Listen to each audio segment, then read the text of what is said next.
1919 was an auspicious year in history. The First World War ended, ushering a drastic change in the world order. The Philippine Islands had been a U.S. territory for 2 decades and was promised independence under the Jones Law of 1916. Progressive reformers saw the country and its people as a major target for modernization, and education was its main weapon. 7 forward-looking Filipinas came together in 1919 to create a school where young women could gain the knowledge and skills that would make them modern women. Paz Marquez Benitez was the first president of the Philippine Women's College. Jose Abad Santos was its first chairman of the Board of Trustees.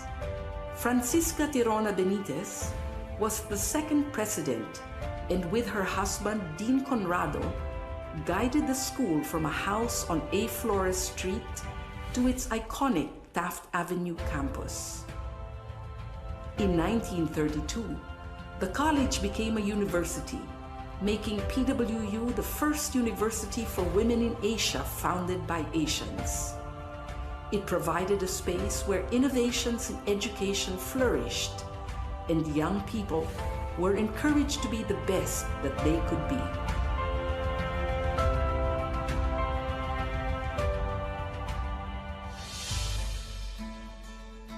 For over 100 years, the Philippine Women's University has been known as a leader in quality education. In 1934, PWU moved into its main campus on Taft Avenue, and since the 1970s has been co-educational. Located in the heart of Metro Manila, it is easily accessible by public transport and surrounded by affordable housing. Today's PWU offers undergraduate and graduate courses in several fields of study. Its business and management programs are responsive to the needs of industry, using evolving technology for global competence. PWU graduates excel in arts and sciences, education, social work, and diplomacy. Its fine arts and music programs have produced outstanding graduates through a holistic education that treasures heritage as well as excellence.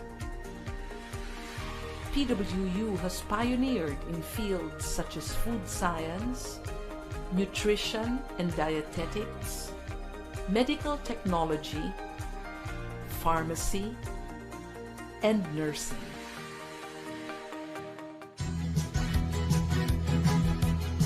PWU continues to play an essential role in producing graduates who possess the skills that make them competitive in the country and anywhere in the world.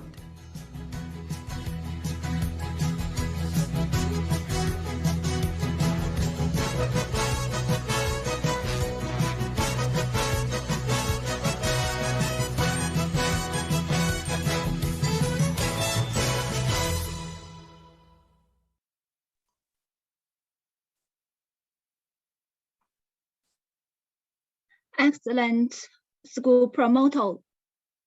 Hello everyone. Good afternoon, everyone. I'm Christy.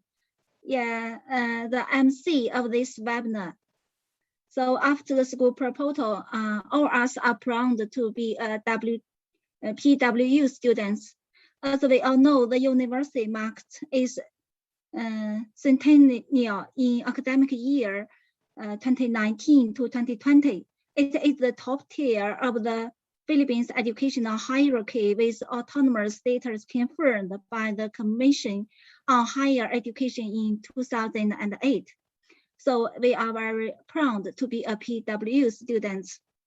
Now, hello everyone again. Welcome to our webinar today, which is entitled Current Trends and Issues in Nursing Multidisciplinary Approach. This webinar is organized by Doctor of Philosophy in Nursing Students, Section E. Philippine Women's University, Manila.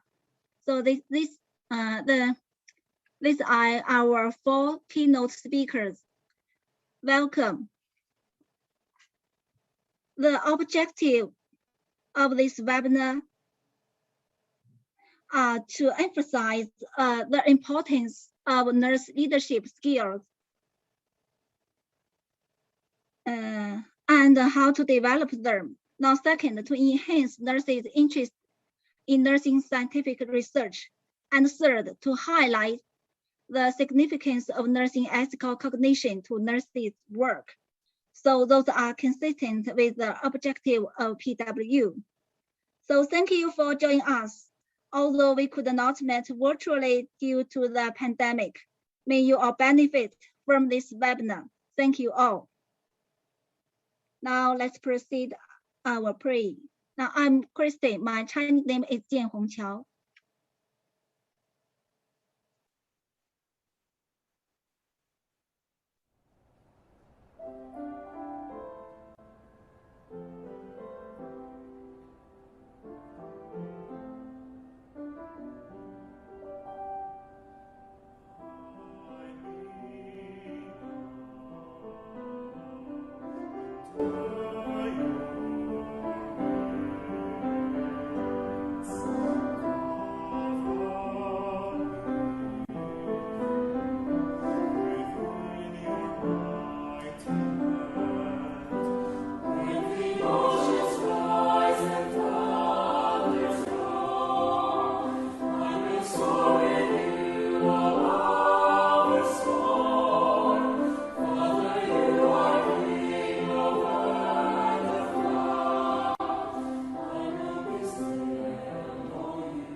Sa simoy at sa langit mong bukaw, may dilagang tulad, awit sa paglayang minamahal.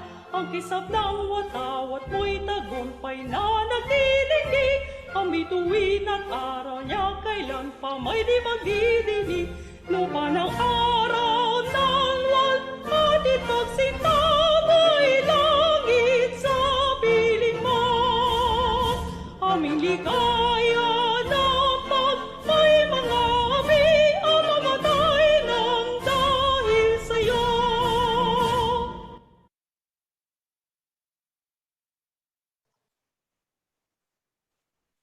Thank you so much to give us such excellent national anthem and pray. Now to formally open the webinar, I would like to present Wei Lingfa, our overall chairperson, to inspire us with her opening remarks. Welcome, Wei Lingfa. Thank you, Christy. Good afternoon, everyone. I'm Wei Lingfa from Section E. Welcome to today's webinar. Let me take this opportunity to welcome our keynote speakers, course professor, participants, program technician, and my classmates. I hope you all enjoy today's talk. In this webinar, we invite 4 keynote speakers who are experts in their own respected fields.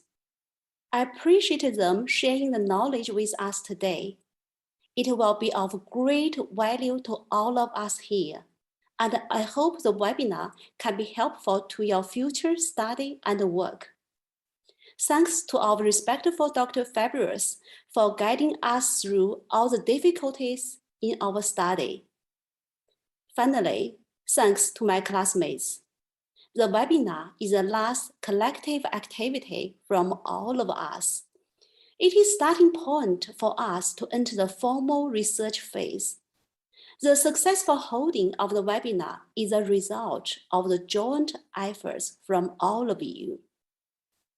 Although we have never met face in face, we feel so close to each other in the past 1 year. This special experience will be etched in our memory. Unfortunately, while our loved Dean Diella is absent from today's meeting due to illness, we wish her a speedy recovery. Thank you, everyone. Stay safe and stay healthy. Thank you, Wei Lingfa. Let's give thanks and applause to Wei Lingfa. Now let's open the keynote speech. I would like to call on Yang Kun to introduce our first keynote speaker. Welcome, Yang Kun.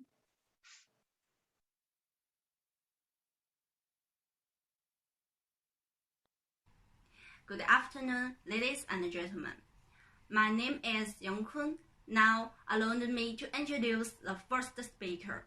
Today, we are honored to invite Ms. Gil Clement. Ms. Gil, she graduated from Curtin University, and at present, she works in linear clinical research, and her research field is nursing management.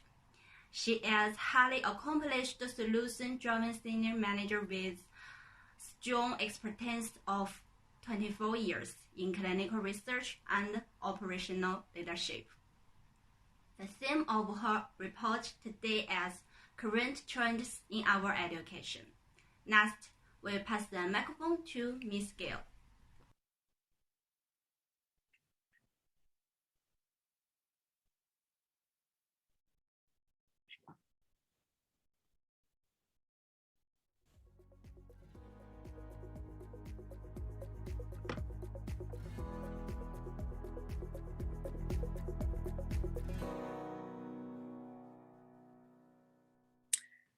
Good afternoon, everybody.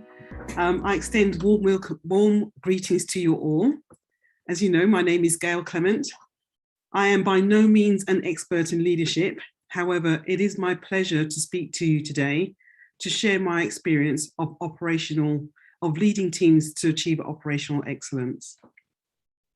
Please let me know whether you can hear me.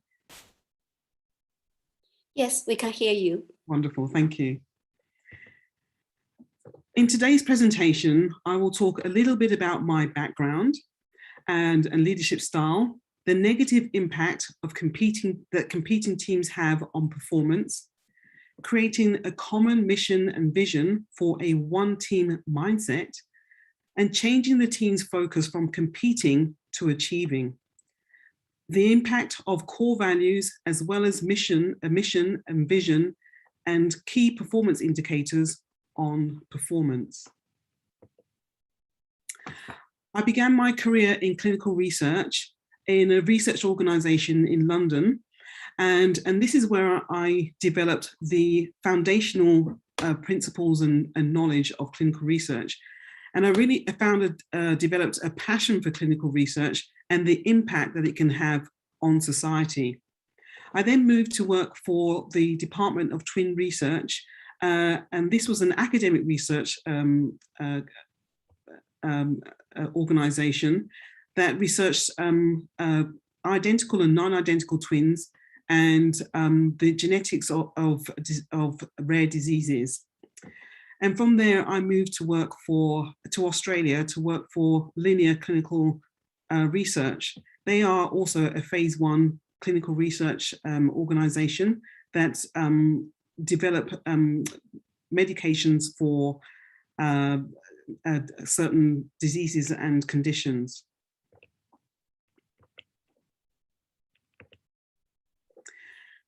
In most of my career, I have worked as a manager. I've been a manager for most of my career, and my leadership style is servant leadership. I have a passion for working with teams, for creating an environment of psychological safety where staff can learn from their mistakes and share those learnings with their other team members. I enjoy developing individuals to reach their full potential and to soar like eagles. You might ask, why eagles? Well, in nature, eagles have a powerful vision. They nurture their young, they are fearless and tenacious, and are high flyers. And these are attributes that I like to nurture in my team members. The clinic and the lab departments are the largest departments in the organization. They are both responsible for the practical execution of a clinical drug trial protocol and for the collection of quality data. Many years back, both departments were competing against each other to be the best. And there was a culture where staff were devalued or felt devalued, and the work of each department was not appreciated. There was zero accountability and withholding of information and zero collaboration.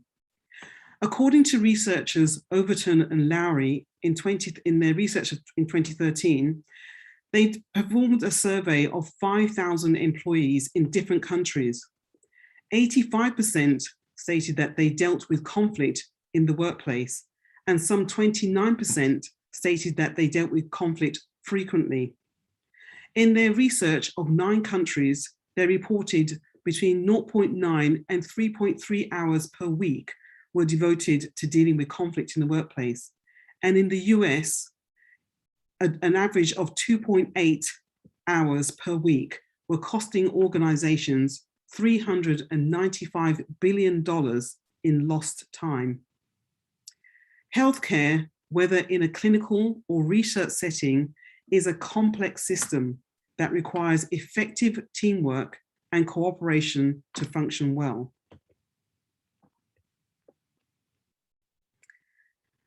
Where conflict is present in the workplace, the people that suffer are those dependent on the service that we as health professionals are providing.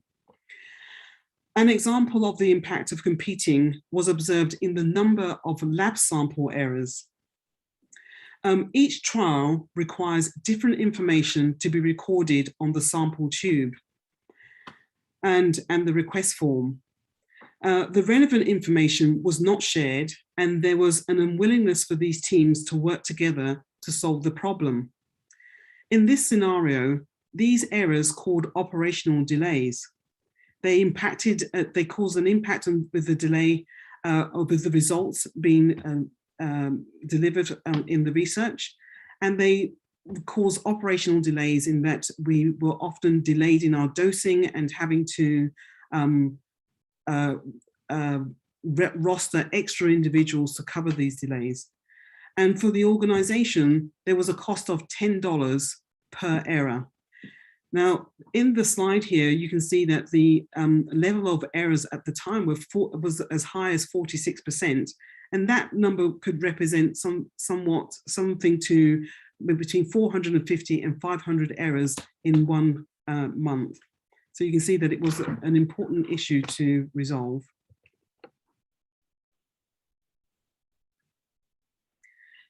At the end of 2019, the organization underwent a restructure. They created a clinical operations group and appointed a head of clinical operations. And in this process, the clinic and the lab were merged together under one person's leadership, under the leadership of the head of clinical operations. This presented an ideal opportunity for change, and it allowed the two departments to come together, to work together, to build the culture and trust and respect and collaboration that was needed. The first step I took in this situation was to use a tool that we have, which is our click color personality cards, to help the teams understand each other's personality. Each click card explains the particular traits of each personality type.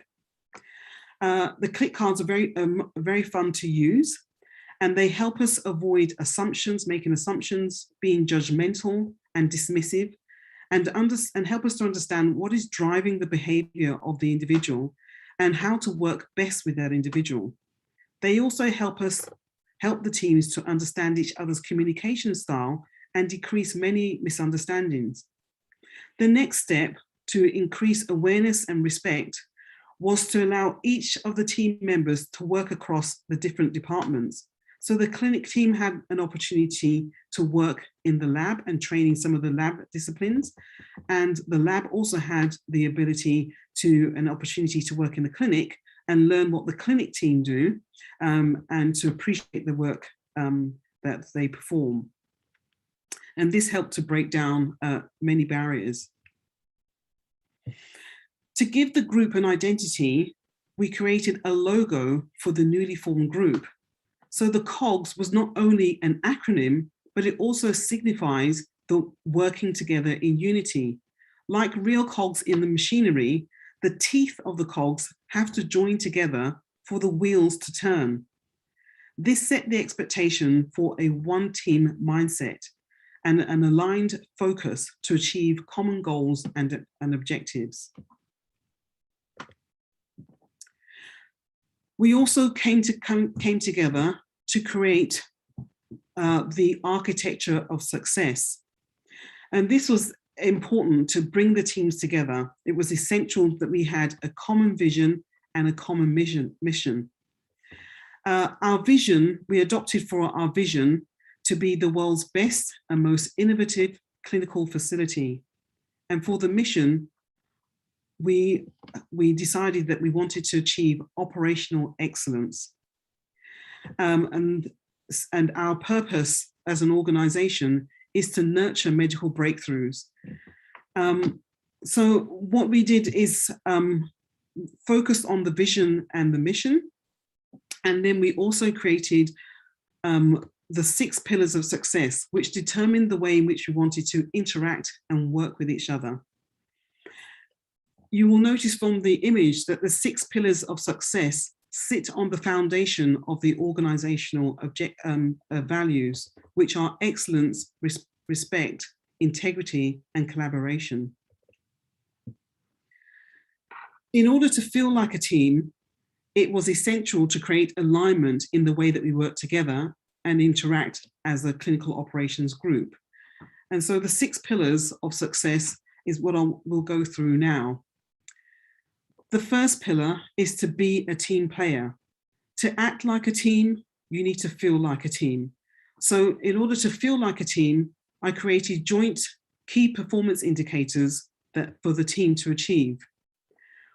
We formed a joint communication channel and ensured that each team received a daily handover from each other.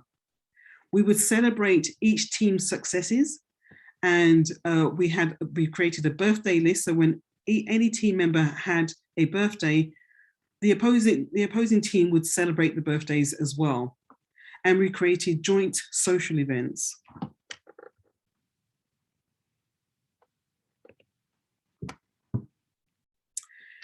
The third pillar was to have higher order thinking.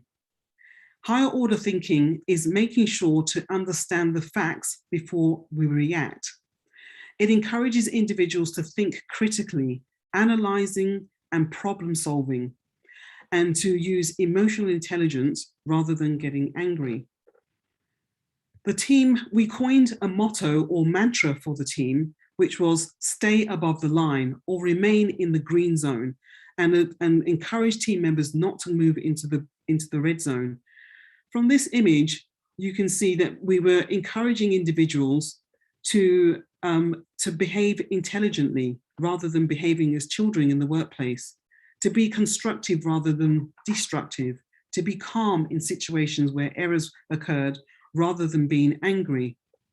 We encourage each other to seek the facts rather than accusing individuals, and to work together to find the best solution rather than seeking revenge. The fourth pillar of success was to give feedback with empathy and without judgment. And for this, we would ask the team members to ask permission to give feedback. We would encourage individuals to be specific and give examples. And we would deliver the feedback with compassion. And we would frame the feedback by saying, this is what you could do better. We encourage team members to be sincere, offer help and support. And when they achieved and worked in a positive way on the feedback that was given, we remembered to compliment them and share the observed improvements. Pillar number 5 was to know our processes, to follow them and improve them. So in clinical research, we have standard operational procedures that we must follow. And the protocol is the guidebook for which the research is conducted. So we have to follow every principle and guideline in the protocol. We would make sure that individuals, and we encourage the team members to review each of these areas, the standard operational procedures and the protocols. And whenever an error was made, we would encourage the team members to review the reason for the error and to make the necessary improvements. And the 6th and final pillar is to make sure that the right information is communicated to the right person at the right time. And that includes making sure that the communication is a four-way communication between managers of the lab and the clinic, and also the team members of each of the departments. We also encourage the staff members to exemplify our core values. The core values for the organization are excellence. That means you do and contribute your very best to deliver the best service you possibly can to your team members and the sponsors that hire us to run their clinical trials. We committed to being respectful to each other, that's speaking to respectfully to each other and honoring each other, and working and interacting with integrity and collaborating. And our guiding principles were utilized daily into everything that we did in the workplace. We committed to working creatively, collaborating openly, and working carefully. We held team members accountable to these values and these guiding principles.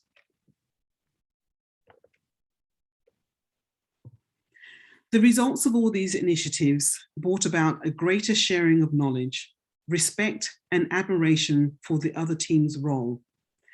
It increased job satisfaction.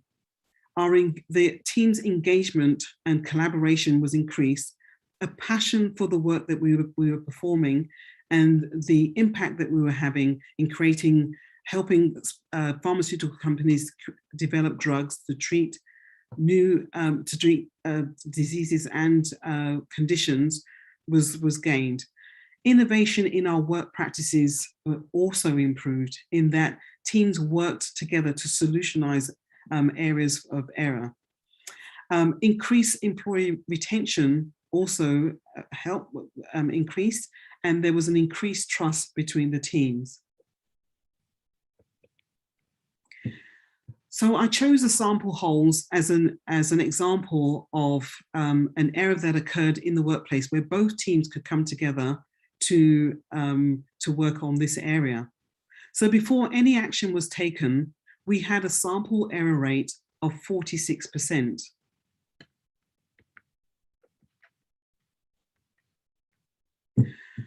Within the first month of bringing the teams together, exchanging relevant information, the sample error hold rate reduced to 14%.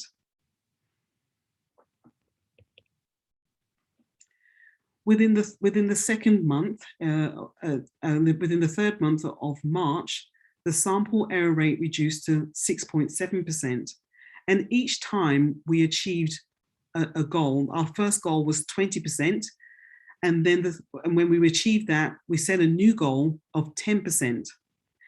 And then we moved to a third goal of trying to achieve an error rate of no more than 5%. And as you can see, by the end of the year, we set a new goal of 2%, and we consistently achieved an error rate below 2%. And reflecting on the culture survey results, the culture of the organization has a very positive organizational culture. And this is something that's very important to the organization. And if you compare the results of the culture survey results from March 2019 to May 2020, you can see that there has been great improvement. There's been a 10% increase in the enjoyment that employees have in working together as teams. The employees also felt and could see that they were making progress. Each time they achieved a key performance indicator and met the goal, they could see that they were making progress. And this is demonstrated in the culture survey results. The team felt that there was an increase in the percentage of support that they gave to each other, and also the care that they demonstrated towards each other. And the team Net Promoter Score increased by 9%, which means that the teams would encourage other individuals or new employees to join their team and work with them. In conclusion, when we have a clear mission and vision and core values and key performance indicators, we not only use our unique leadership influence to restore joy in the workplace, but also achieve operational excellence and direct our focus on serving each other and our patients who are reliant on the services that we provide. These are the acknowledgements and the references that we used as some of the research that was used for this presentation. And I'd like to thank you for listening. Thank you for the privilege of being able to share my experience with you today.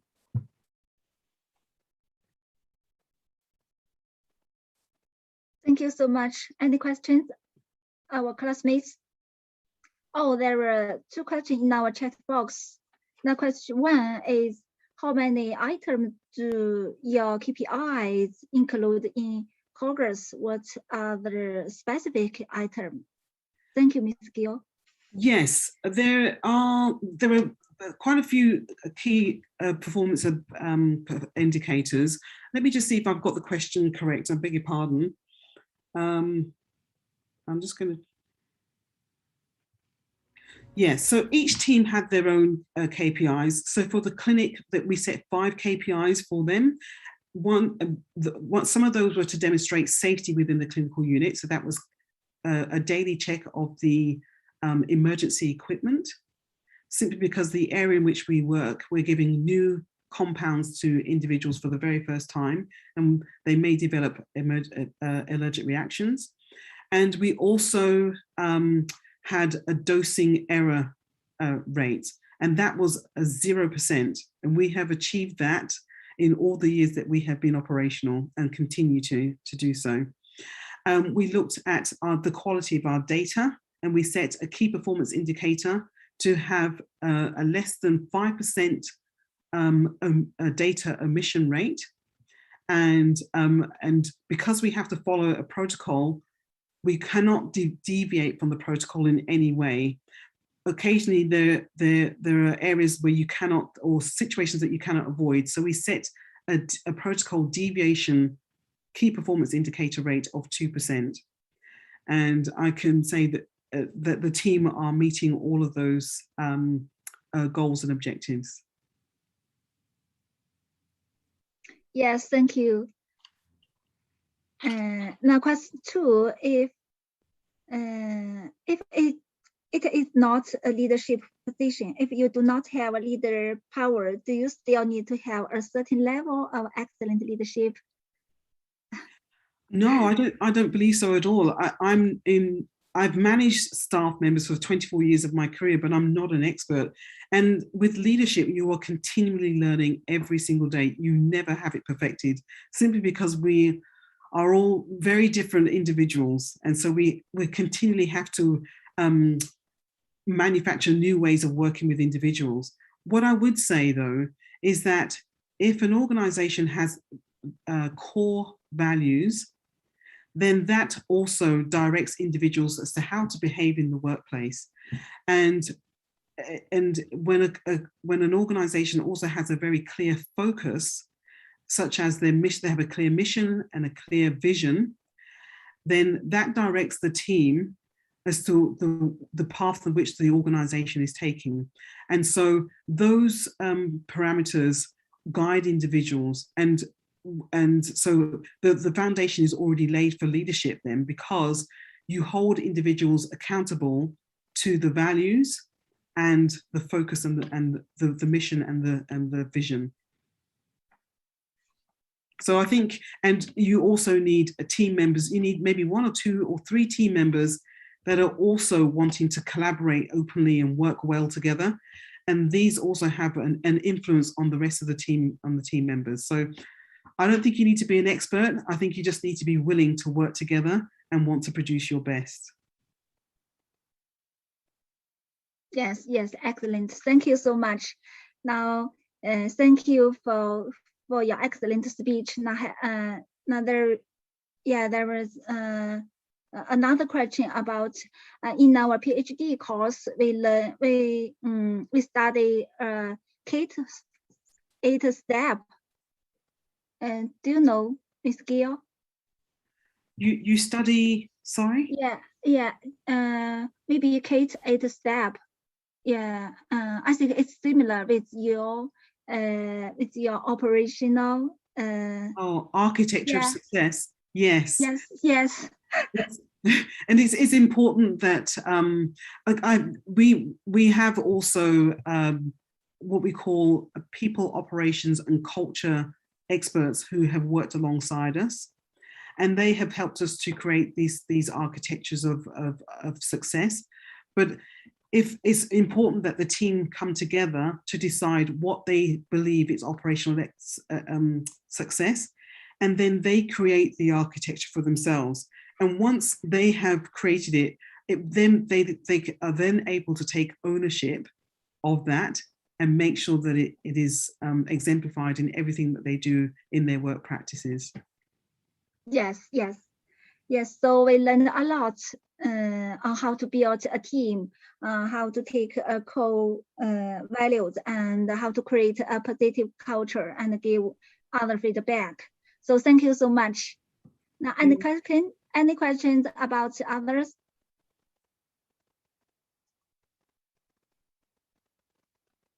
Our classmates all give you thanks and give you excellent and give flowers to you. Thank you so much. It's been a pleasure to speak with you all, and I wish you lots of joy as you go through the rest of this seminar. Thank you. Thank you so much. Thank you again. You're welcome. Bye-bye. Bye-bye. Now we will proceed to the second topic.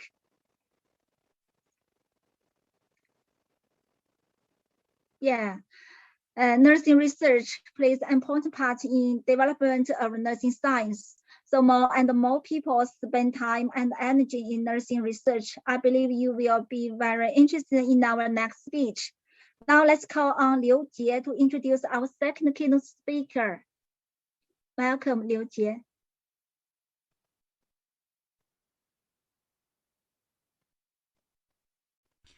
Good afternoon, ladies and gentlemen. My name is Liu Jie. Next, please allow me to introduce the next reporter, Xueyu Chen.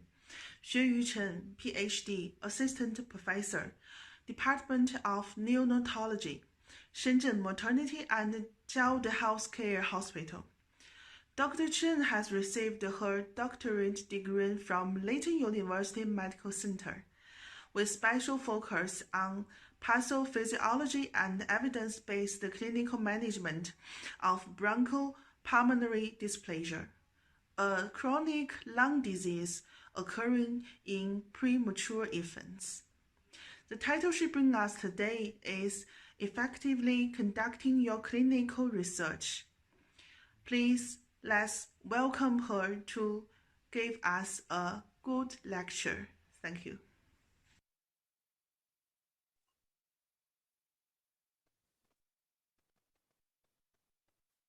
Thank you very much for the introduction. And sorry.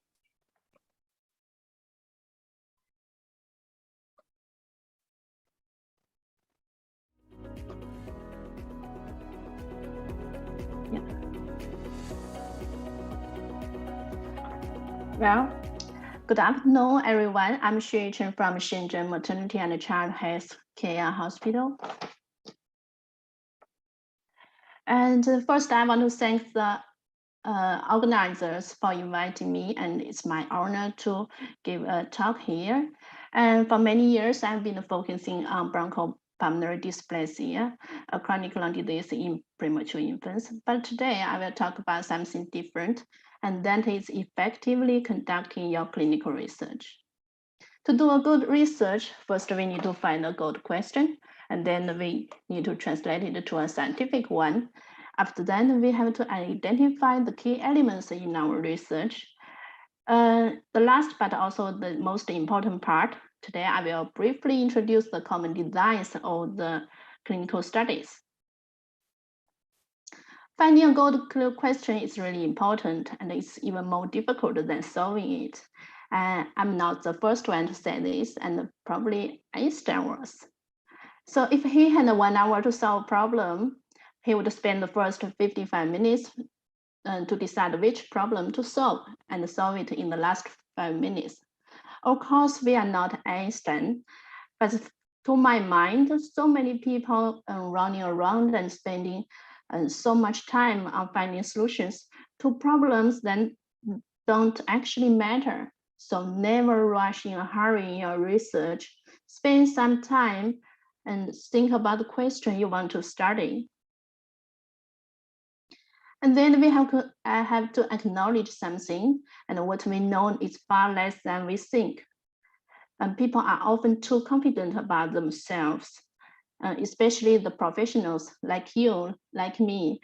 But until now, we know about medicine is just the tip of the iceberg. So there are so many unknown issues waiting for our solution. And then we have to carefully make a speculation.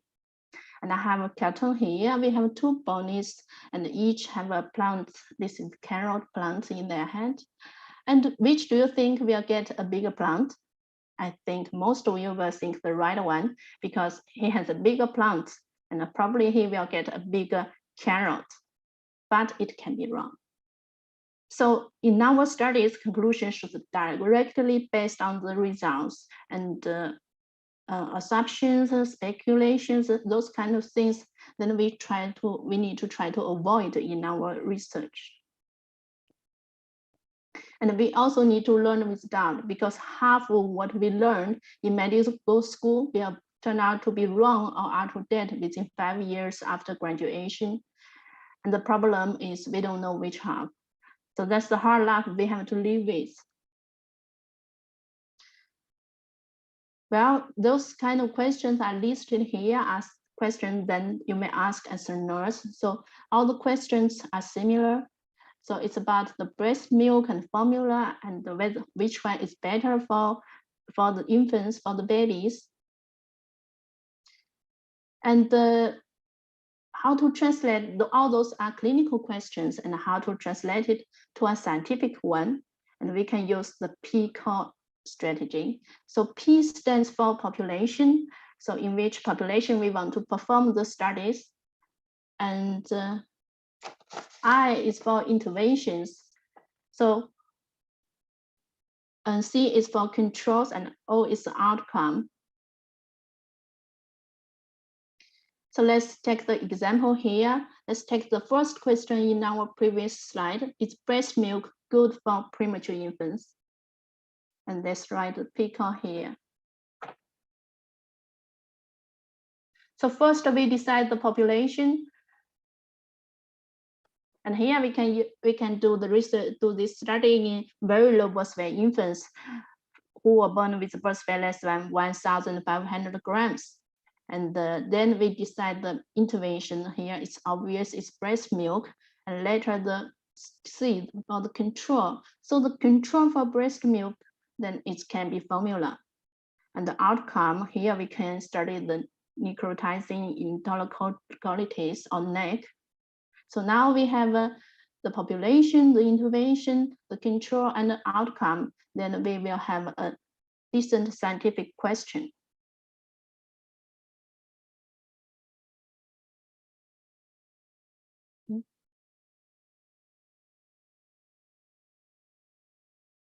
So after we have the scientific question, then we need to determine the key elements in clinical research. Of course, we need to define the exposure and outcome, that's obvious. But apart from those two, we also need to define the confounders. So a confounder is a variable which distorts the effect between an exposure on the outcome.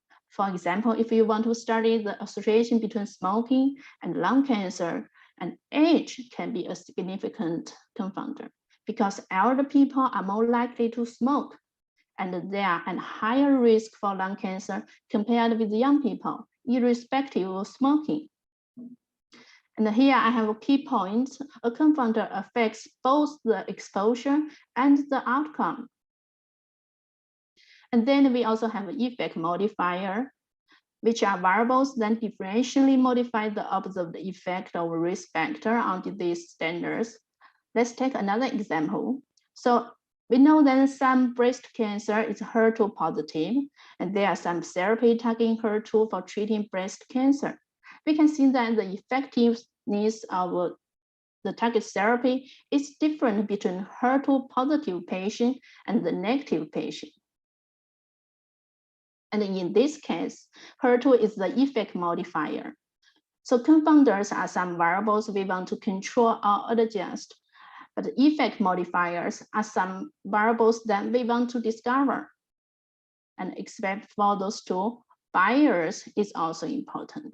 It is a systematic error in the study design, and it can lead to mistaken estimation of the true effect of the exposure on the outcome. And it is something we need to think about at the beginning of the study and try to avoid as much as possible. So now we are at the most important part for today, and I will talk about the common designs of clinical studies, including case control study, cohort study, nested case control study, and clinical trials. So this is definition of case control study, and I don't want to read it to you, but the most important thing about case control study is it is always retrospective.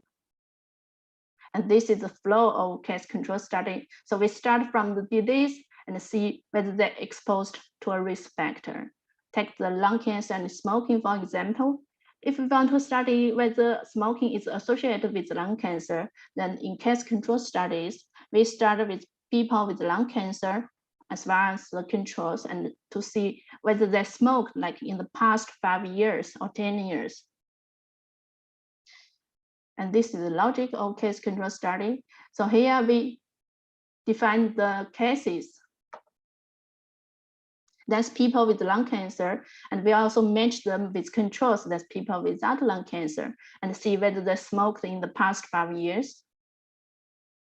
Case control studies is good for studying rare disease because we have the cases already there. We don't have to wait for 10 years for the development of lung cancer, and it consumes less money and time, and it allows you to simultaneously look at multiple risk factors, but related to one disease. And it's quite useful as initial studies to establish an association. but it has problems. So in the case control studies, because all the information are collected in the retrospectively, so it depends on the people's memory or whatever, and those can lead to the problems with data quality. And you can only start one disease and each time, and it's not suitable for studying rare exposure because most time the sample size for case control studies are limited. In this case, if you're studying rare exposure, then you may not get enough people with the rare exposure. And it can be difficult to find a suitable control, then you will have selection bias. Now we move to cohort study. So what is a cohort? A cohort is a group of individuals sharing the same characteristic. Cohort study is a type of observational study in which a cohort are followed up over a period and the outcomes are measured at one or multiple time points. And the cohort study can be prospective or retrospective. And this is the flow of cohort study, and different from from case control study. In cohort studies, we start from exposure and then we follow up to see whether they develop the outcome. Let's take the same example. So if we want to study the association between smoking and lung cancer using a cohort study design, so we include people that smoke and don't smoke, and follow them for 10 years or something and see whether they develop lung cancer. And this is a logical cohort study. So I explained just now. Cohort study is really effective and robust to establish the cause and effect. And it can report prevalence, R ratios, incidence, and it allows you to simultaneously look at multiple diseases related to one risk factor, and useful in learning the natural cause of a disease. But the cohort study is not suitable for studying rare conditions or disease, because you don't need to, if you have a disease, then with an incidence of 1%, then you have to screen like 100 per people to get one case, right?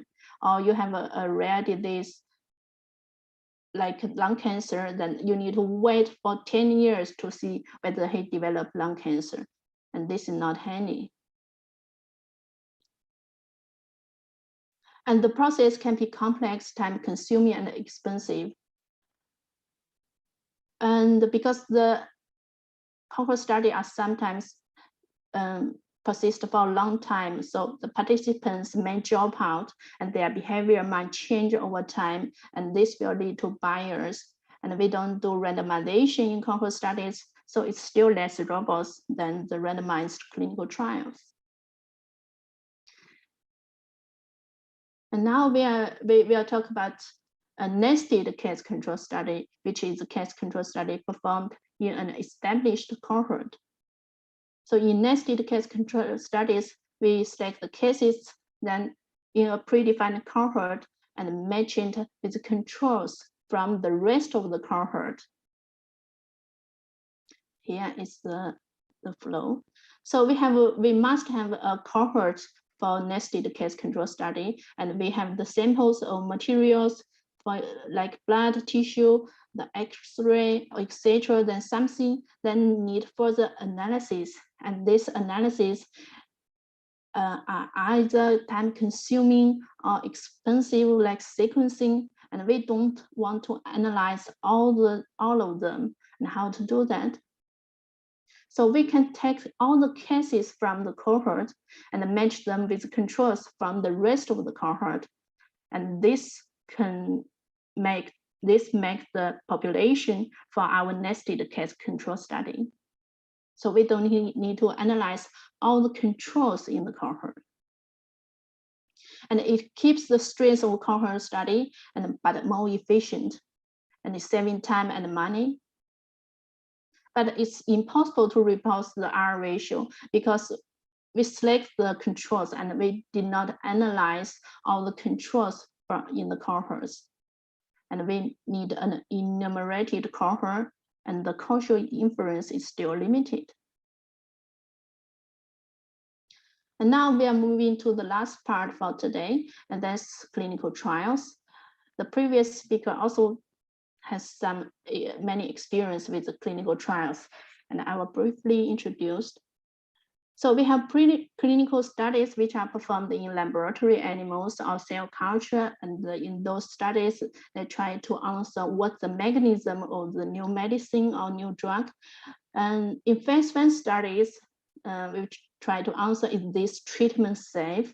So it often performed in a few dozen of participants, sometimes volunteers.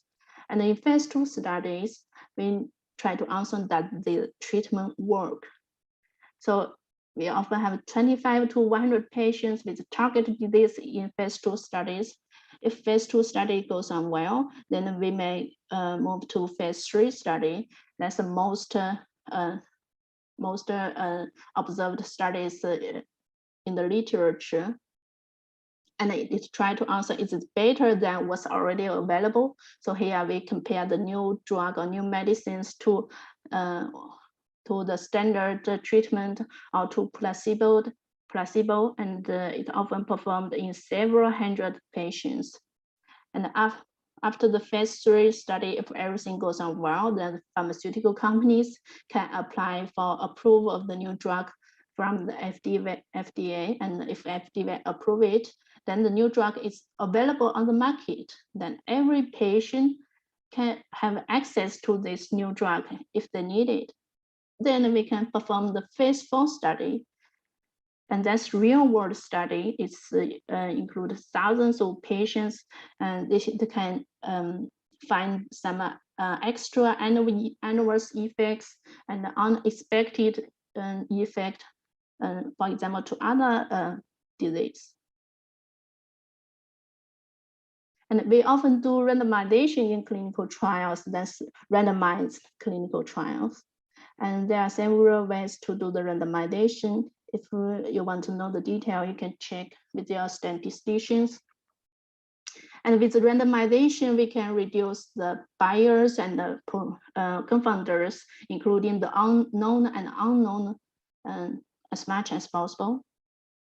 So RCT is almost perfect study, but we need to examine the baseline to check the effect of randomization. And don't forget to register. Nowadays, journals will not publish trials that are not registered anymore.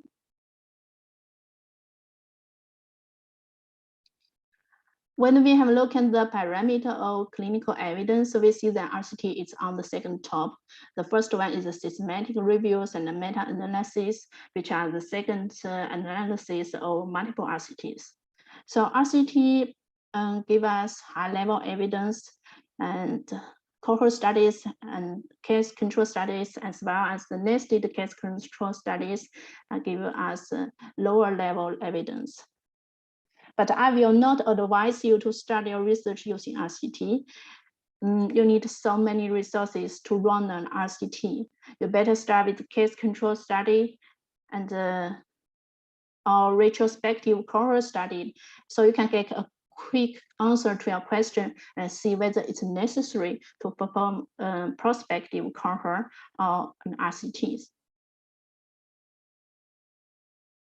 So today we briefly introduce how to perform a clinical study and highlight the key elements in our study. We also explain the different designs of the clinical studies. And we mainly focused on case control studies, cohort studies, nested case control studies, as well as RCTs. So I hope you benefit somehow from this talk, and wish you good luck with your research. And thank you very much for your attention. And is there any question?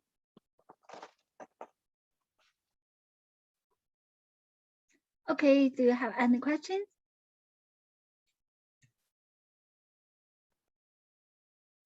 Oh, there is one question in our chat box, that is it necessary to set up the post of clinical research in nurses? Well, if I correctly take your question, you are asking the researching nurse, right? The position of researching nurse. Yes, the position of clinical research nurse. Is it necessary for hospital to set up this position? Okay, well, it depends on the budget, of course. If you work in a big medical center, then you probably have a researching nurse already. But if you are in a local hospital and if you have a very important clinical questions to answer, then you may find your decision makers in the hospital and convince them that this is really important and I have to perform this research, and hopefully they will hire one for you. Yes. Okay. Yeah. In our chat box, Miss Gill also gave us some answers. Cause the answer asked by Samantha. Yeah, Miss Gill say, yeah, it's not necessary to have experience to be a research nurse. Organization will provide the training when you start. So yeah, Xue Yuchen can give us also some suggestions about how to register a clinical trial or how to take to the ethical commission, right? Yeah, you always have to get approved from the ethical committee. Yes. Any questions, our classmates? Oh, there is another question about, as you know, in Chinese, the clinical nurse in our hospital nurse is very busy. So can you give us some questions about how to conduct high quality nursing research? Thank you. Yes, as I have mentioned in the slides, first you need to find a good question, and you have to know the key elements in your research, for example, the confounders, and probably also you have more effect modifiers in your study. And then you need to take the proper study design, because this will save you a lot of time. And it's also important you have a statistician on your hand, so you can ask her or him and about some professional knowledge on the statistics, and you don't need to get lost about the sample size calculation or something like that.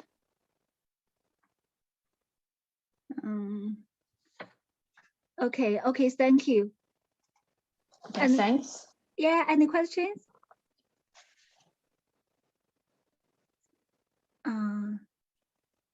Thank you so much for your very informative discussion about nursing research. Now, I think we get a clear map of different study designs from your topic. Thanks again. Thanks, Xue Yuchen. Thank you very much. I hope you enjoy the rest of the webinar. Thank you. Now we'll proceed. Our next topic is clinical leadership, which is an important skill in nursing practice. Now let's invite Wang Ke to introduce our third keynote speaker. Welcome, Wang Ke.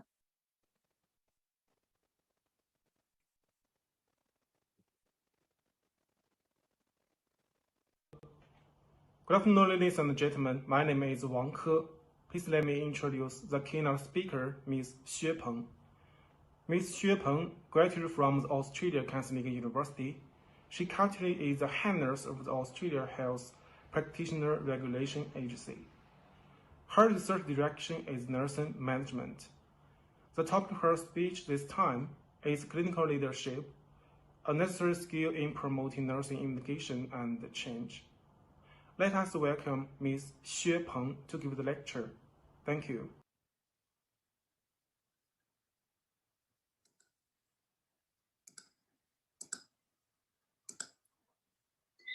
Hello everyone, my name is Xue Peng.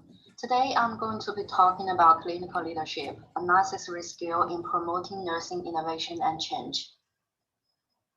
In this presentation, I will explain the definition of leadership, Some of leadership approaches and their application to nursing, differences between leadership and management, clinical leadership and innovation, and discuss some questions with you. First of all, clinical leadership refers to a range of integrated capabilities required by professionals, such as clinical expertise and communication skills, so that high-quality healthcare services could be delivered to clients.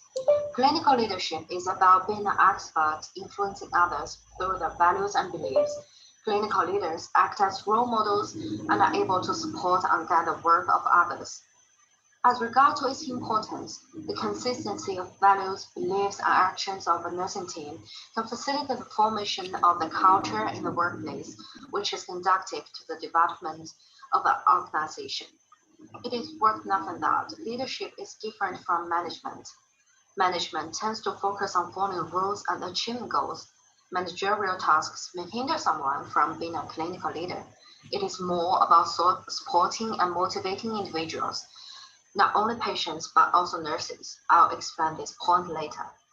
The significance of clinical leadership is considered as being increasingly evident due to the more productivity and efficiency it could bring to organizations. Now we move on to the leadership approaches and their application to nursing. Transactional leadership is a style of leadership in which leaders promote compliance by followers through both rewards and punishments. It occurs when one person takes the initiative in making contact with others for the purpose of an exchange of better things. So transactional leadership is about changing the practice and changing things. Transformation leadership is about challenging the status quo, creating a vision, and sharing that vision. It gains support for the vision and is persistently driven to maintaining momentum and empowering others. It also inspires people to achieve unexpected or remarkable results. This type of leadership gives workers autonomy over specific jobs, as well as the authority to make decisions once they have been trained. So transformation is about getting things done and doing things. Congruent leadership is about having a match between the leader's values and beliefs and their actions. People who are congruent leaders are followed not because of their vision and idea on where they want to go, but because they stand on their principles. Congruent leadership strongly links with clinical leadership. So what are some most characteristics of clinical leadership? From the first list, we can see some of the positive attributes surviving content in relation to defining clinical leadership, such as approachability, clinical competence, and so on. So these characteristics comes from research that I've undertaken over the last 20 years. And as we can see in the second list, other clinical leader features, or we can see what people look for clinical leaders, commonly include sense of humor, knowledgeable, dynamic communicator, positive, non-judgmental, ambitious, and so on. By contrast, being artistic, controlling, and conservative are qualities that are applied more to managers, not leaders. Moreover, main issues were with role conflict, not recognizing their leadership role, and controlling are not seen as a clinical leadership characteristic. Therefore, clinical leaders were recognized because the most their values and beliefs about care were on display for others to see and were matched by their actions. The second part is about leadership is different from management. The differences between leadership and management could cause conflicts in clinical settings. Researchers suggest that most nurses that the clinical members of the best and most experienced ward or work groups are not necessarily the most effective administrators. However, employers insist on appointing senior clinical staff to management positions in wards or units, or worse, encourage clinical staff to take on management positions and then burden them further by requiring them to retain clinical responsibilities.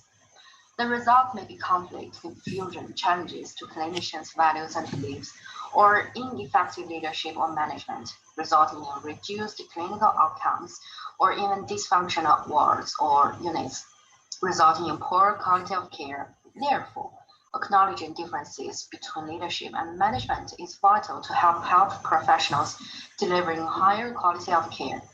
Nurse managers and a host of other senior clinical nurses with managerial responsibilities find themselves climbing the managerial ladder at the expense of their clinical career, advancing themselves or the employer's objectives at the cost of effective clinical leadership. Stanley explained that management is about planning, controlling, and putting appropriate structures and systems in place, while leadership is about aligning people, setting a direction, motivating people, inspiring people, employing credibility, adopting a visionary position, anticipating change, coping with change. Both leadership and management are necessary for company organizations to function properly. Apart from that, managers' goals arises out of necessity rather than desire, and managers excel at diffusing conflict between individuals or departments, pleading all sides while ensuring that an organization's day-to-day business is done.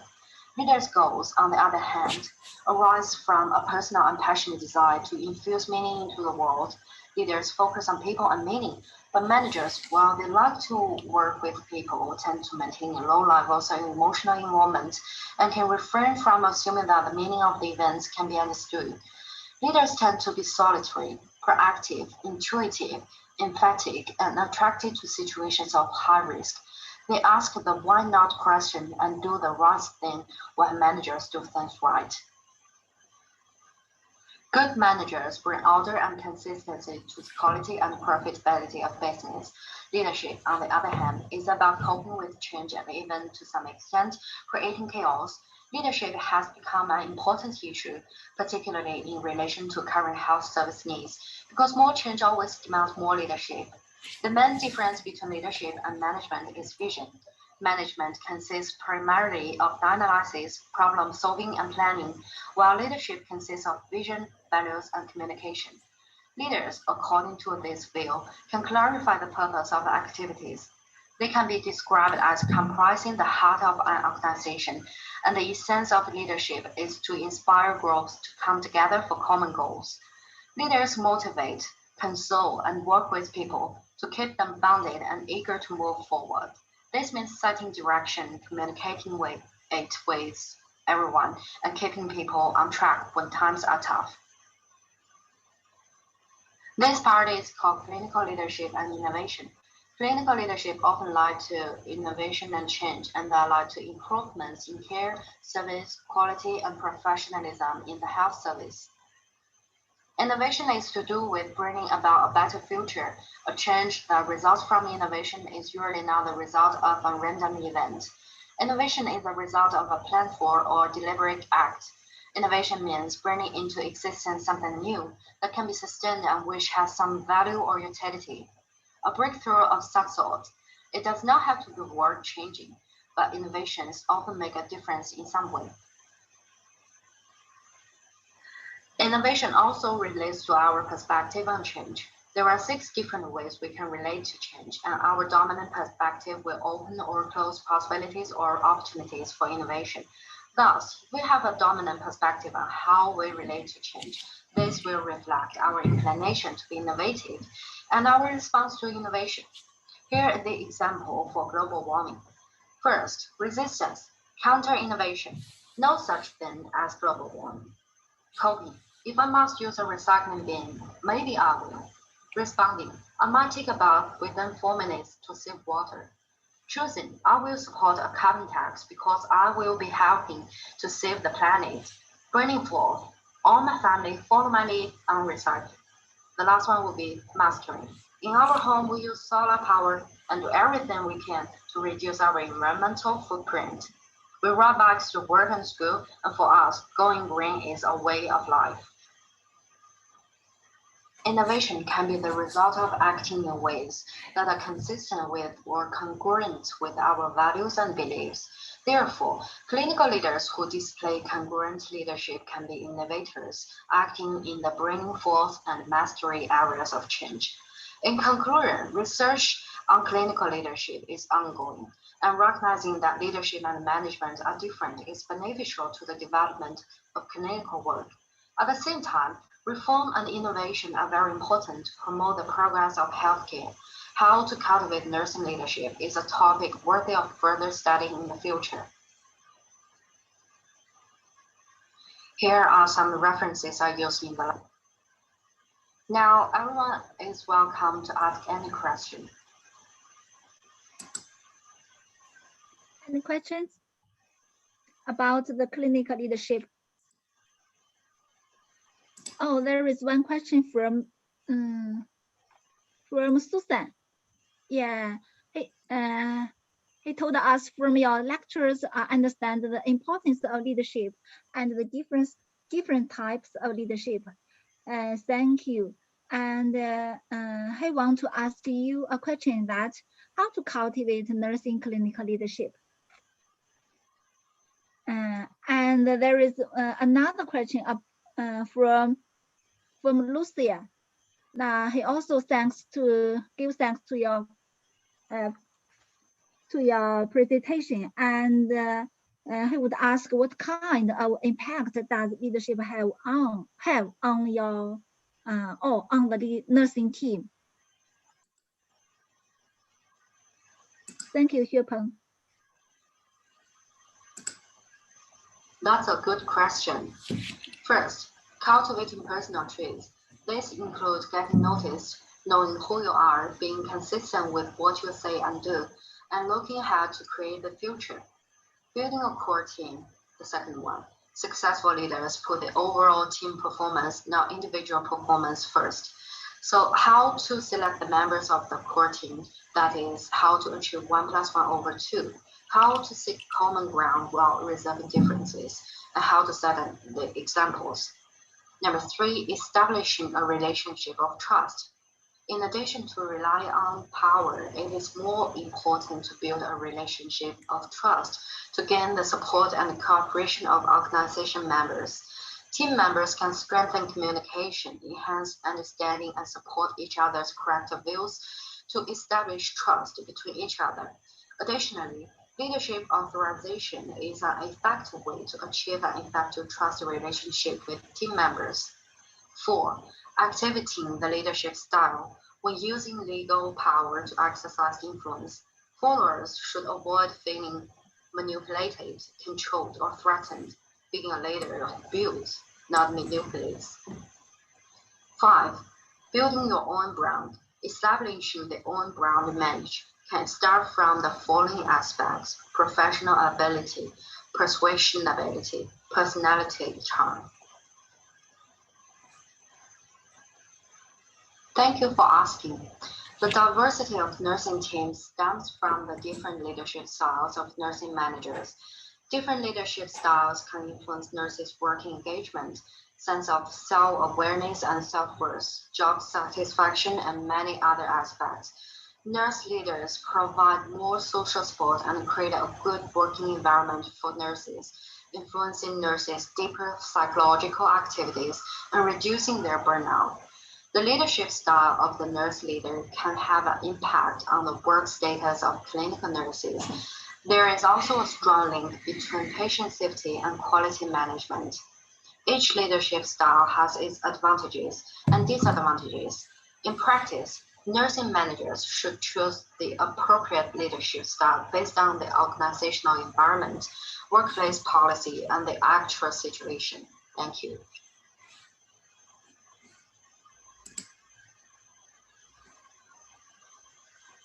Thank you. Thank you, Xuepeng. Any questions? Thanks for your answers. Now, thank you very much for your useful information about application of nursing leadership. So we are impressed about your excellent speech. Thank you, Xuepeng. Now, let's extend our warm welcome to the last speaker of this session. Please allow me to invite Qin Yi to introduce our last speaker. Welcome, Qin Yi.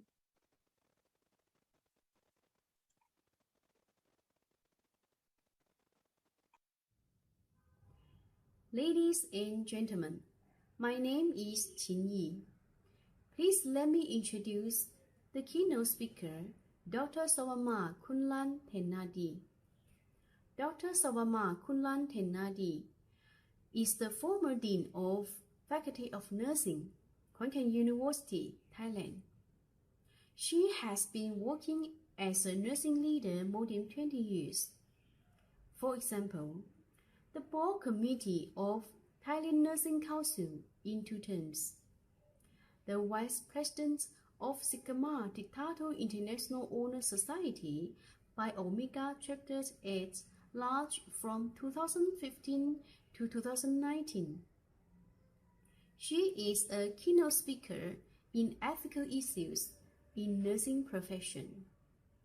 And now, she was selected to be the president of Nurses Association of Thailand, Northeastern Office, 2022 to 2024. Let's warm welcome Dr. Savama Kunlan Tennadi to give a lecture. Thank you.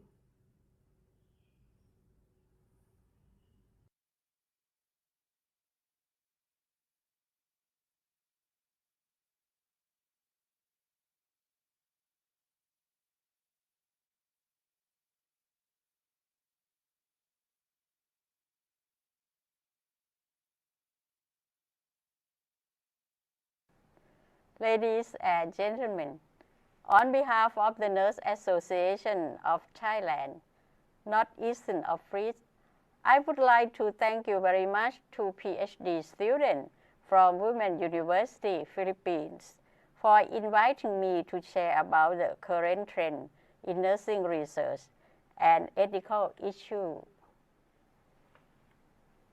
Nowadays, we are facing very serious situation of disruptive world, exponential change of biomedical science and technology disruption, and pandemic COVID-19. Everything exponential changes. 21 nursing trends for expect to see in 21st proposed by Carson Newman University of United States. The first, online education program will increase in popularity. For the whole program of bachelor degree, master and PhD program all over the world now change to online program. Second, the shortage of primary care physicians will create even greater for family nurse practitioners. The third, a greater number of states will grant nurses practitioners full practice authorities. And the fourth, we will see the unprecedented job growth for nurses in 2021. And salary for registered nurses will stay steady or increase. This is very good news. Number 6, higher education degree will become the norm, especially for master degree and PhD program or advanced practice nursing. 7, more states will join the enhanced nurses licensure compact, making it easier for nurses to move across the state line. For example, now ASEAN country, the nurse from the ASEAN country, they can move to works around the ASEAN country. We have the nurse from other country to practice in Thailand, especially in private hospital. Very big number of the international nurses practice in Thailand now. Number 8, telehealth and chatbot services are making it easier for patients to access because it's very convenient to use chatbot services. Number 9, bilingual nurses will be more valuable, especially in English. For example, if you are Chinese nurses, you can use Chinese language and can speak English. It's very valuable and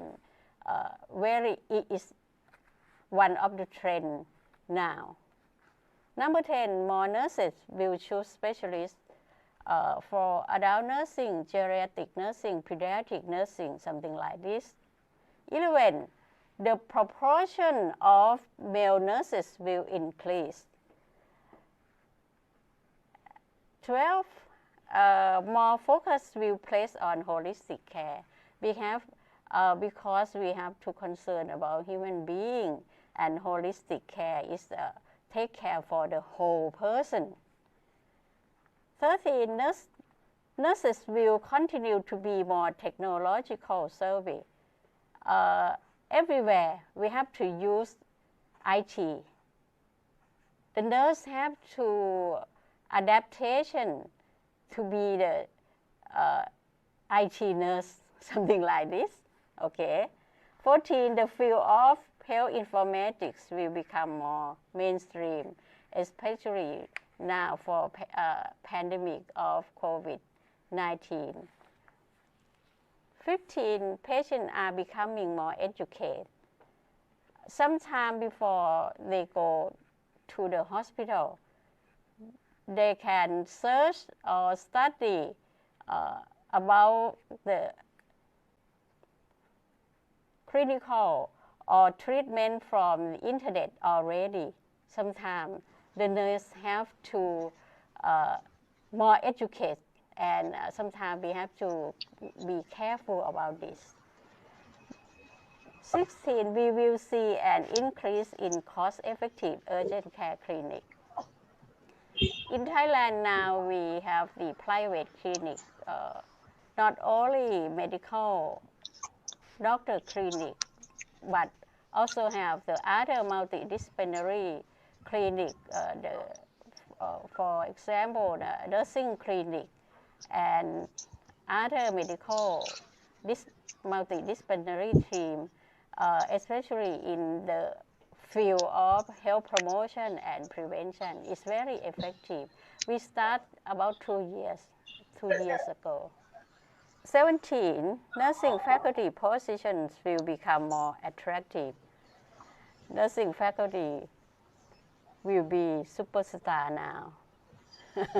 Everybody, every university want to start the nursing program in the university. The demand for geriatric specialists will reach because of the aging society. More awareness will be given to common issues being faced by nurses. 20 nurses are retiring later because of lack of workforce. In some countries, the nurse work until 70 or 75, something like this. The same as Dr. Sovamat now, 62 years old, I'm still working, but work for our nursing professions. And the last one, nurses practitioners will play an important role in ongoing management of COVID-19. The current trends in nursing research across 5 locations, the United States, South Korea, Taiwan, Japan, and Hong Kong. The 5 leaders from researchers from 5 countries study the current trend in nursing research across 5 locations. Their finding is demographic alterations,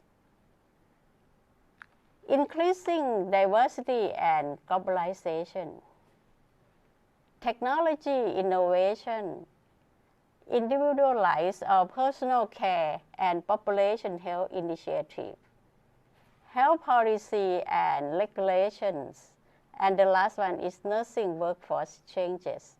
6 themes of nursing current trend in nursing research across 5 locations is very important point.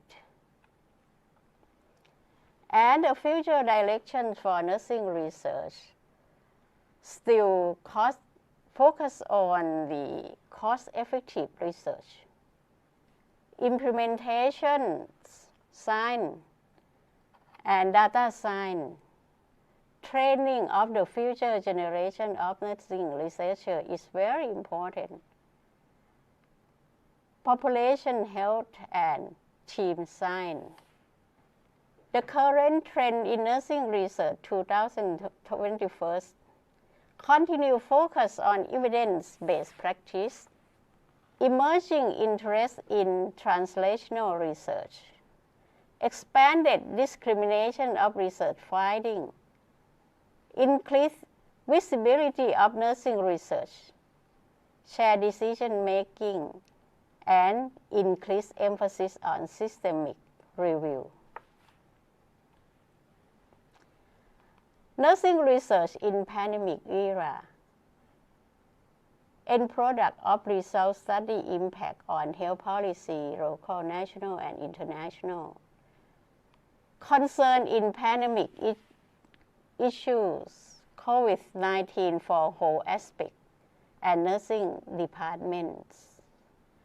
Implement the nursing theory model, traditional Chinese medicine, TCM in nursing, and develop the protocol model system, instrument, and advanced practice in nursing innovation.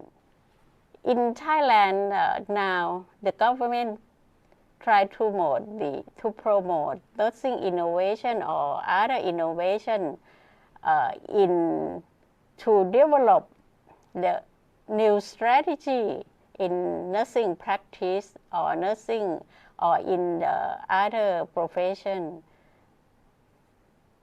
It's very important now for innovation. I will talk about the implementation of nursing research in current situation. The first, the researcher have to literature review. If you review literature very good review literature, you can do your proposal or develop your proposal very good, and you can. It is the very good point to concern about the literature review. And laboratorium with the animal extract. It is very important. Using electronic device, internet application, Google Form, video call, WhatsApp, Zoom, Google Meet to develop the tool. For example, if you want to interview the subject or the student, you can use Google Form to interview or to questionnaire. It's very easy to access today. And minimize the contact during research. Using the health protocol, personal protective equipment, PPE, especially to prevent the COVID-19, masks, hand washing, hand sanitizer, and distancing. This is we have to concern when you implement your research in current situations. Okay, now we move to ethical in nursing research. The importance of ethics in nursing research. When we start to do the research, we have to concern about ethics issue. The first one is to protect the right of participants. The second, to produce the potential of physical and psychological discomfort, harm, or danger from research method. The third, to protect the right of researcher to carry out any legal investigation as well as the population of the university for research conducted and or sponsored by it. If the research concerned about ethical issue, the funding to catch research funding, refer to journal, international journal, it's very easy. And the last one, to reduce the possibility of declare of neglect against individual researchers, the university, and any collaborating persons or organization. Ethical principles. The ethical principle is the same as the principle in nursing education or principle in nursing practice or other area of nursing professions. We have to concern about 8 points of ethical principle. The first, non-maleficence.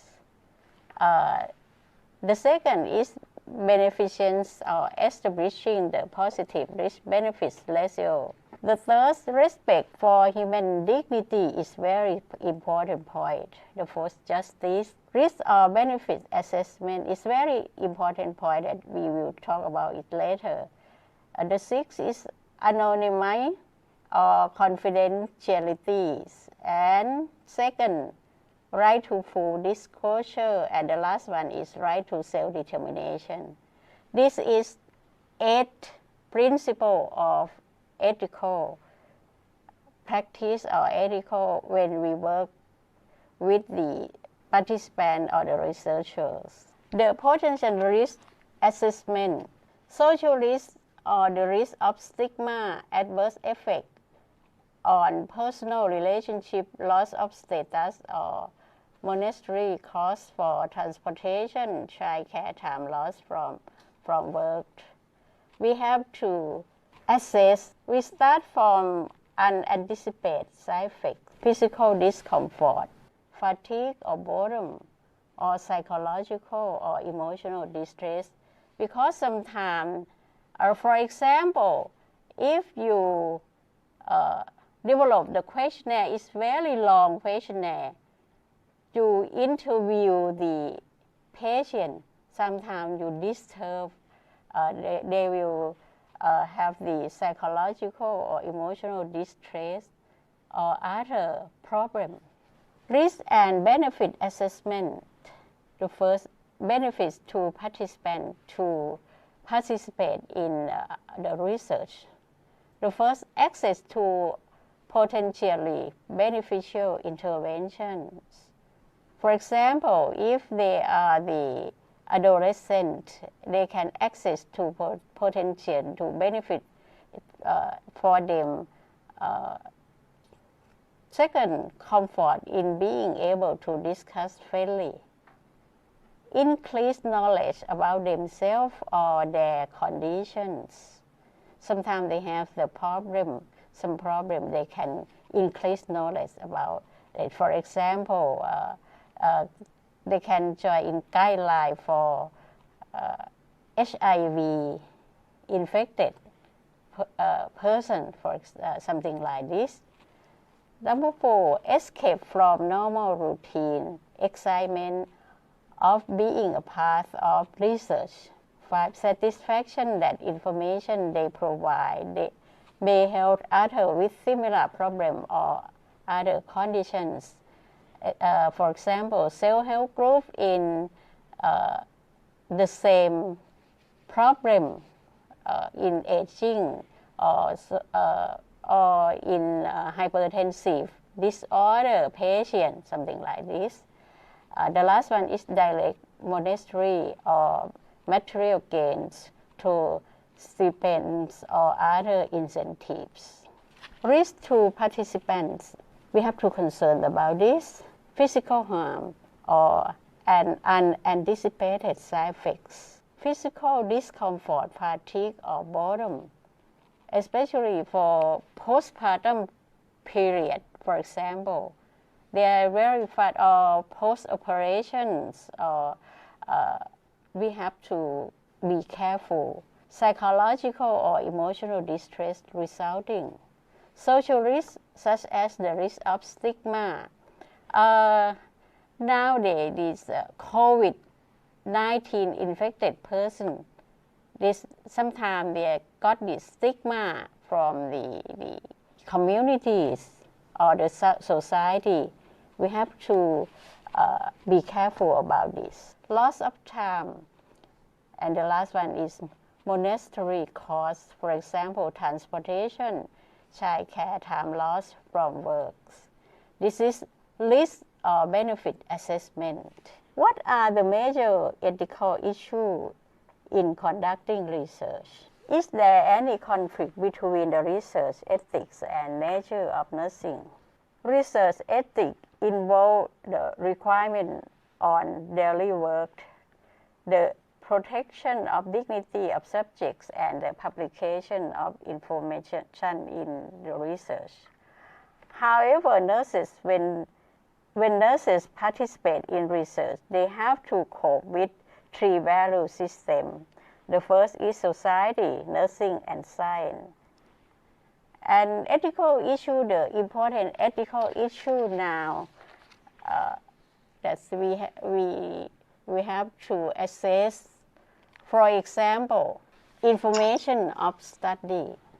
We have to provide the information of study before we start to do research, because the participants have to know what you study, and the information you have to provide about this.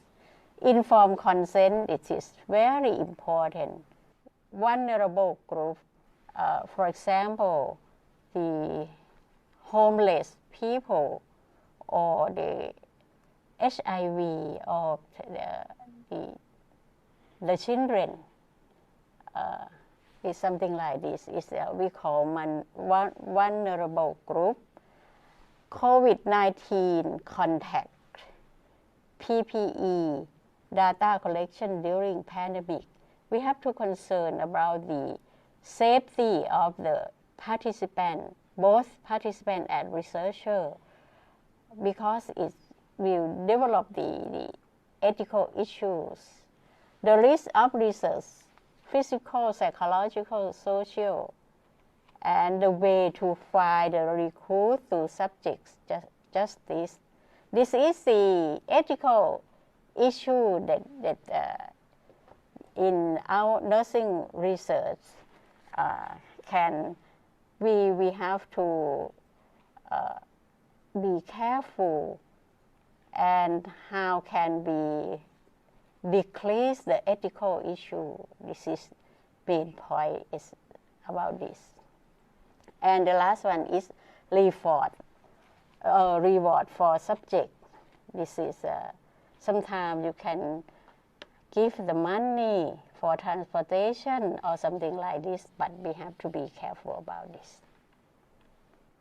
For my conclusions, ethical issues, conflicting values, and ambiguity in decision making are currently emerging from literature review on nursing research.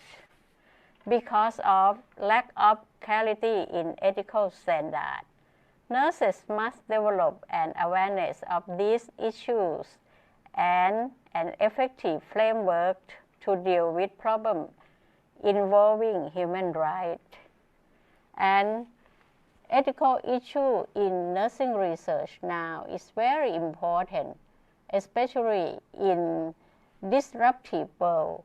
We have to concern in the area of nursing education, nursing practice, and other area of nursing research.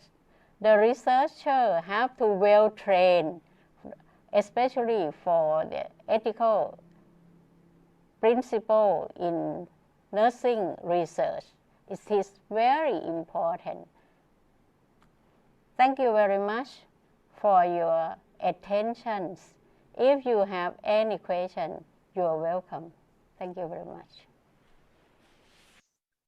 Thank you, Dr. Savamakook and Sidney. So, any questions? Oh, there is one question from Lily. Thank you very much for your question. It's very good question. I'm so sorry. I think the main factors affecting nurses' cognition of scientific research ethics are attitude, training, professional title, and department. The main factors affecting the implementation of scientific research ethics of nursing staff from large to small are training, education background, professional title, and attitude. That it is very important because the training for the researcher, when you study in bachelor degree, you has limited time to study about the research. But for master degree, you practice the research process and do your research by yourself. And a PhD student, you can do the research in and practice very well. That's why the training is very important for the researcher. We can improve nurses' understanding of importance of scientific research ethics by strengthening the training of nurses' scientific research ethics knowledge, strict ethical review of nursing research. This aspect to avoid these influencing factors.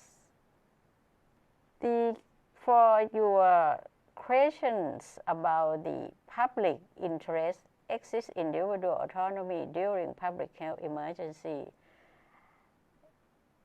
It is very important question now because in pandemic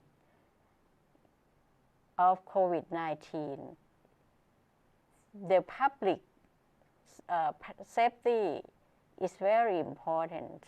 Interference in the autonomy of individual is sometimes necessary to protect others or bring greater benefits to society. Although said that the individual has the autonomy, however, autonomy is generally considered not absolute. If public health emergencies are big enough, other considerations go beyond rights, including autonomy. When a conflict arises, a balance must be struck between goal of protecting or respecting individual autonomy and the goal of promoting the greater interests of society. For example, if the pandemic of COVID-19, the people have autonomy, personal autonomy, but they have to share timeline when we go to the market or when they go to the public area, because the people have to know where they go, or sometimes they have to protect themselves. That's why it means that the autonomy, public concern, they have to concern about this.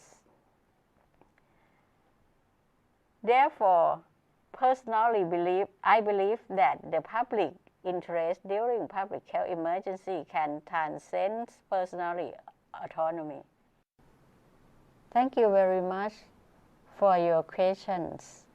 I think that for 20 minutes that we talk about the current situation or current issue in nursing research and ethical issues, you can apply in your research, especially for PhD students. We are the nursing leader. We have to concern about it. Thank you so much. Thank you so much. Thank you for Dr. Savamaku and Sydney. All of us have benefited a lot from your sharing. Thank you. So now let's go on the certificates. Let's call on Dr. Fabulous.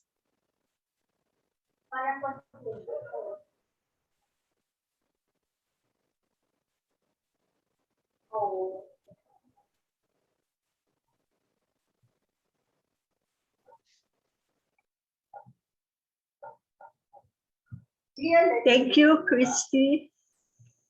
citation reads, the Philippine Women's University, Manila Campus, 1743 Taft Avenue, 1004 Manila, Philippines, hereby awards this certificate of appreciation to Gail Clement in grateful and sincerest gratitude for her selfless and commendable service rendered as resource speaker during the conduct of webinar entitled Current Trends and Issues in Nursing, Multidisciplinary Approach, given this 13th day of November 2021 at the Philippine Women's University, signed Kung Yang, Masters of Education, Registered Nurse, Program Committee Chairman,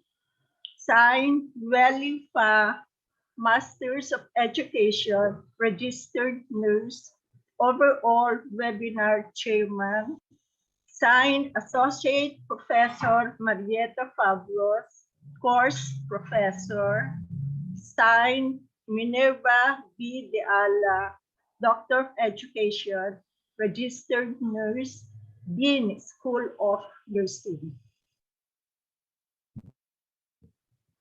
Same citation is awarded to Dr. Xu Yu Chen,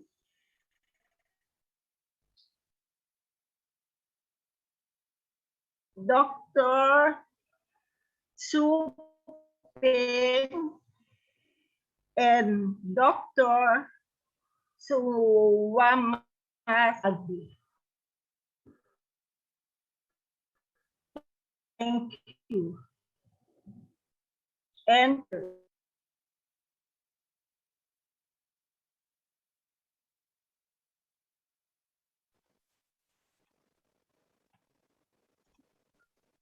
Thank you, Dr. Fabers.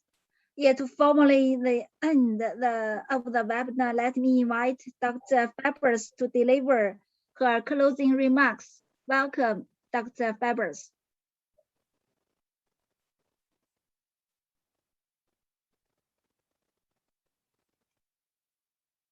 a pleasant good afternoon to everyone. It was in listening to such distinguished speakers sharing their wisdom and to our graduate students. My sincerest congratulations to all those who made this event possible.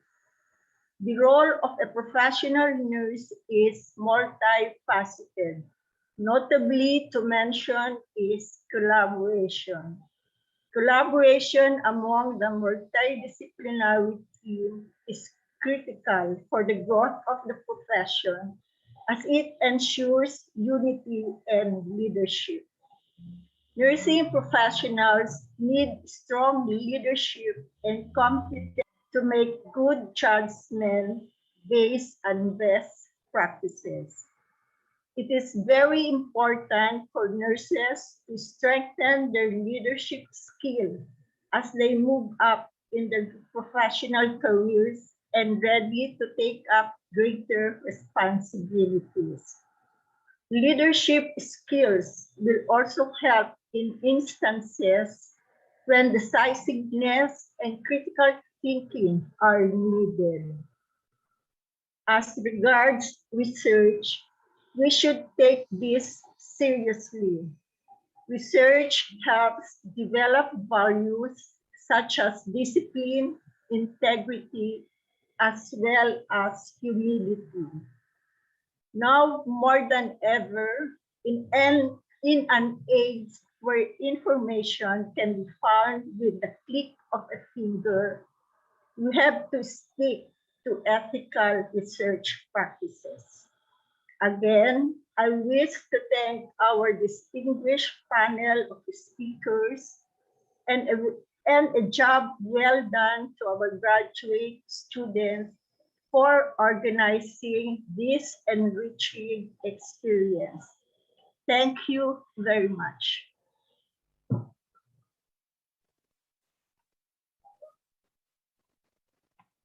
Thank you, Dr. Fibers. Thank you, everyone, for joining us today. It's Christy again. Thanks for the delegation of the organization committee. Now our webinar has come to the end.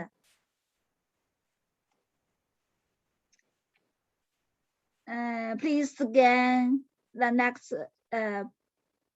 Yes, thank you, everyone.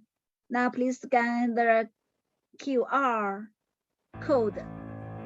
And give us your sincere feedback. Thank you.